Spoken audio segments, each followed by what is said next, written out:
Jadi bagaimana Pak? Jano yang kemarin kepergok sama satpam sekolah sedang mencampur minuman soda dengan obat-obatan. Apa yang harus kita lakukan ya Pak? Ya mau bagaimana lagi? Harus dikeluarkan dari sekolah itu. Ini kan urusannya dengan nama baik sekolah. Bagaimana sikap tersebut menurut Ibu dan Bapak? Apakah mengeluarkan peserta didik dari sekolah karena terlibat penyalahgunaan narkoba merupakan langkah yang tepat?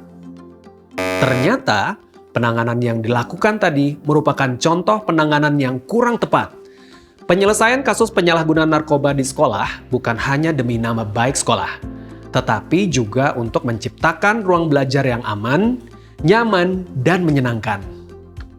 Lalu, mekanisme pengaduan dan penanganan kasus seperti apa yang tepat di sekolah? Saat penyalahgunaan narkoba terjadi di dalam maupun luar lingkungan satuan pendidikan, maka satuan pendidikan perlu memberikan pendampingan bagi peserta didik untuk mendapatkan layanan rehabilitasi. Pertama, guru perlu mengkonfirmasi murid yang menjadi korban penyalahgunaan narkoba.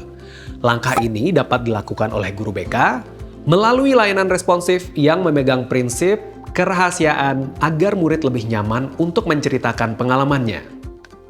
Selanjutnya, guru perlu melakukan koordinasi dengan tim satgas di sekolah untuk menentukan langkah terbaik yang selanjutnya akan diambil.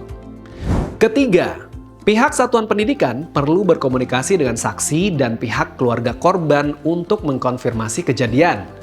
Saat berkomunikasi dengan orang tua, jangan lupa untuk terus berempati ya Ibu dan Bapak. Perlu diingat bahwa murid yang terlibat adalah korban penyalahgunaan narkoba yang membutuhkan bantuan kita untuk mendapatkan layanan rehabilitasi. Alih-alih menyalahkan korban, Ibu dan Bapak bisa berfokus pada pelayanan terbaik yang bisa dilakukan untuk murid agar bisa cepat pulih. Kemudian, satuan pendidikan perlu berkoordinasi dengan institusi atau lembaga yang menyelenggarakan rehabilitasi terdekat seperti Puskesmas, RSUD, RSUP, Balai Rehabilitasi, dan BNN. Dan yang terakhir, yaitu melakukan pendampingan bagi murid untuk mendapatkan layanan rehabilitasi. Berdasarkan Undang-Undang Perlindungan Anak Nomor 23 Tahun 2002, setiap anak berhak memperoleh pendidikan dan pengajaran dalam rangka pengembangan pribadinya dan tingkat kecerdasannya sesuai dengan minat dan bakat, tanpa terkecuali murid yang sedang menjalani layanan rehabilitasi. Maka dari itu, pihak satuan pendidikan perlu berupaya untuk mencari balai rehabilitasi yang dapat memberikan pendidikan khusus atau program sekolah terintegrasi. Lalu, apakah murid yang menjadi korban penyalahgunaan narkoba harus dikeluarkan dari sekolah? Pada saat murid menjalani layanan rehabilitasi, status murid bisa dinonaktifkan untuk sementara waktu. Setelah layanan rehabilitasi selesai, murid dapat kembali bersekolah dengan pendampingan layanan bimbingan dan konseling untuk mencegah terjadinya penyalahgunaan narkoba kembali. Nah, Ibu dan Bapak tidak perlu khawatir bekerja sendirian dalam penanganan kasus penyalahgunaan narkoba.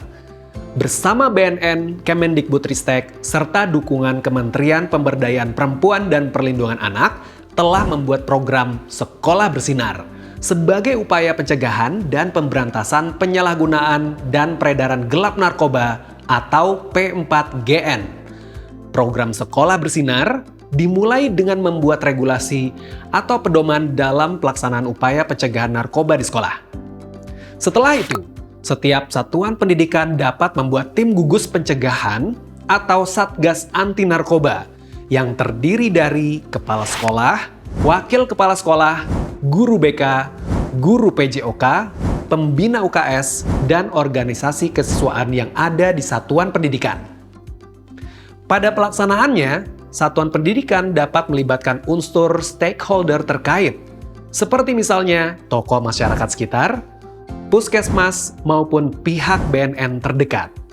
Tugas dari Satgas ini adalah menyusun prosedur operasional standar atau POS untuk P4GN di satuan pendidikan, melakukan sosialisasi POS kepada seluruh warga satuan pendidikan, termasuk orang tua atau wali. Wajib segera menyelidiki jika ada dugaan terjadinya penyalahgunaan narkoba.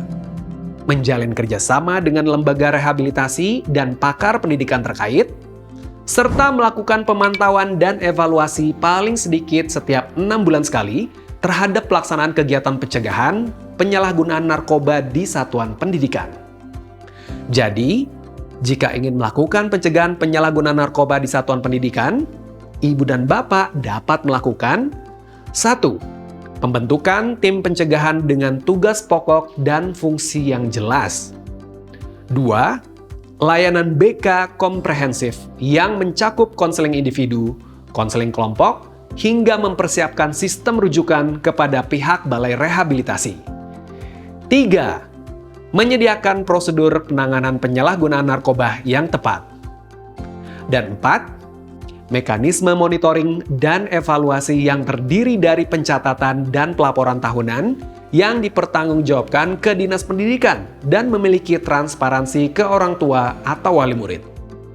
Yuk, Ibu dan Bapak, mari ciptakan sekolah sebagai ruang yang aman untuk belajar dan mengajar dengan berani mengambil sikap dan tegas dalam mencegah dan menangani penyalahgunaan narkoba di satuan pendidikan.